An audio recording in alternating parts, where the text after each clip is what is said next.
So hot on the heels of the last World Market Rampage, which I haven't even edited that video as I'm recording this, I decided to go on a rampage of a different kind downtown to my local natural foods co-op. Now, I've been there before for this show. I remember there was a vegan jerky that I did once, but this time I went and I got a whole bunch of stuff, and I'm going to split it up into a couple different videos, mostly just so I don't have to eat too much all at once. Today we're doing chips, and they may not be that interesting, but we're going to start with Vegan Rob's Sorghum Spinach Puffs. Like, that is just some words. Plant-based, crunchy good. Go vegan. You don't have to be vegan to enjoy plant-based snacks. Created from ingredients of this green earth, they are addicting with a taste that's out of this world. Okay, number one, there is no snack food in this world that is not created from things on this world. Just saying. I rescued everyone's favorite side dish from the steakhouse.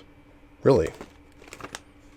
Never been to a steakhouse. I don't know. That's an interesting claim. Try legendary baked sorghum puffs infused with the strong to the finish leafy green spinach and a dairy-free blend of zesty herbs and spices. If loving spinach is wrong, then we don't want to be right. Crunch consciously and crunch Vegan Rob's sorghum spinach puffs. Yeah, the thing about the co-op is that a lot of it is hippie stuff. You know, there's a lot of like essential oils and pseudoscientific junk there. But also, if you have like any dietary restrictions at all, if you're vegan, if you can't have wheat, if you can't have nuts, if you can't have eggs, they have a lot of things there for you to choose from. That's, I would say, the main service that they provide. So this one is vegan and apparently dairy-free. We've got organic sorghum grain meal, sunflower oil, spinach powder. Oh, that's nice. Organic rice flour, sea salt, nutritional yeast, onion powder, and black pepper. So they're not using any artificial flavors either.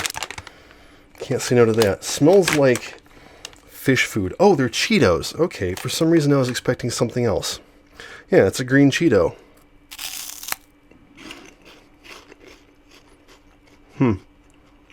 It's not bad.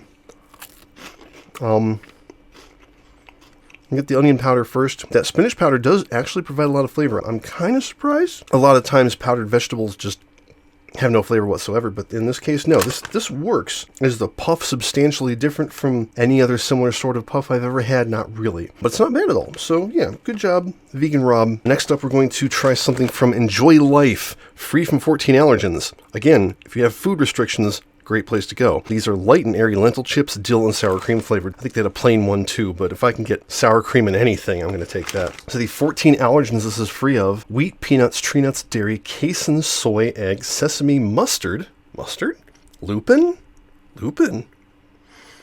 added sulfites, fish, shellfish, and crustaceans. I didn't know mustard was an allergen. I didn't know lupin was in food. What?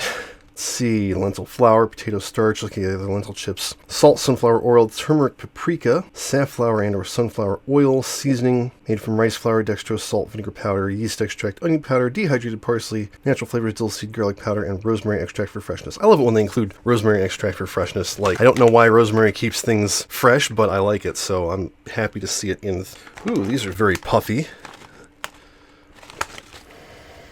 I don't have any strong scent to them. I like the way this looks. It's like a super Pringle. The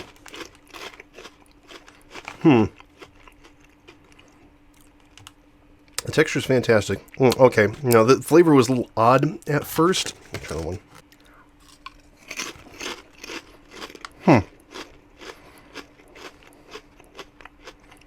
Yeah, actually, it's just that I'm not used to having dill chips. That's like pickle flavored chips. Yeah, no, that's pretty good. They almost hit the same itch as like Munchos, which are a favorite of mine. So yeah, not bad at all. And like, if you're allergic to any food, you can eat these.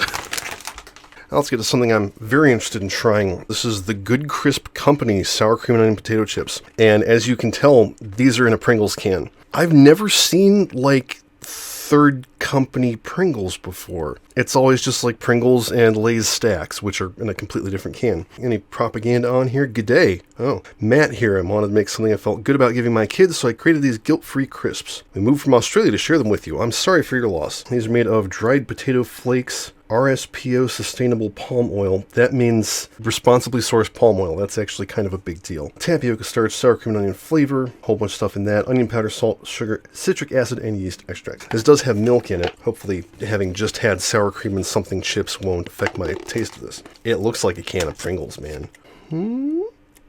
I don't know what to tell you. It doesn't smell like anything, though. Yeah, that looks like a Pringle, right down to the texture.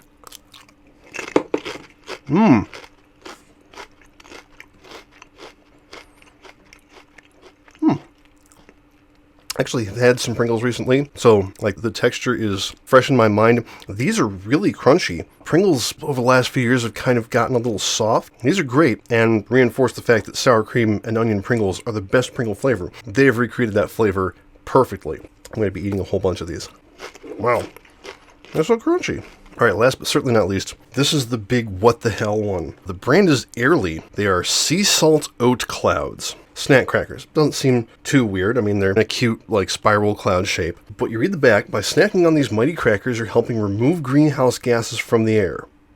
Your box equals 19 grams of CO2 removed from the air. That's about 2,700 beach balls worth of fresher air. Amount of air with CO2 reduced to pre-global warming level. Oh, wow. At least they're clear about that. Making a difference has never been so delicious. We farm differently so that our oats can remove more CO2 from the air. We invest in carbon credits to offset our footprint from our production process. Well, I don't know about carbon credits. Those are not quite a big thing. We continue to innovate to build a better climate. Okay, I'm actually a little disappointed by that. I was hoping, and honest to God, this sounds like they take the CO2 out of the air and just put it into the crackers, which would not really solve anything. But yeah, carbon credits are not the best environmental option from things that I've heard lately, so oh well.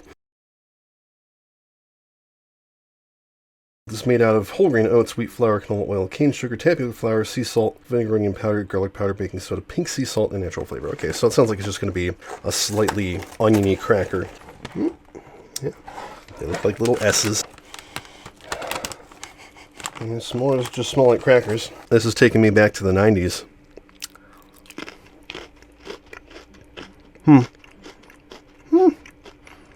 Weirdly sweet. That cane sugar ingredient was very high on the list, and then all the rest of it is savory. So I'm actually, they have a good texture. I'm a little disappointed in the flavor. Like, I'd probably eat these. They would be better with some kind of sweet-ish dip or spread, like a French onion dip with too much high fructose corn syrup or something in it. But yeah, the combination of sweet and the flavors that they've picked, and like the oats themselves are a little bit sweet too, that doesn't really work. Well, I've got 19 grams of carbon dioxide to eat now. So that's part one of this. Definitely going to release these as separate videos. Stay tuned for part two on another day.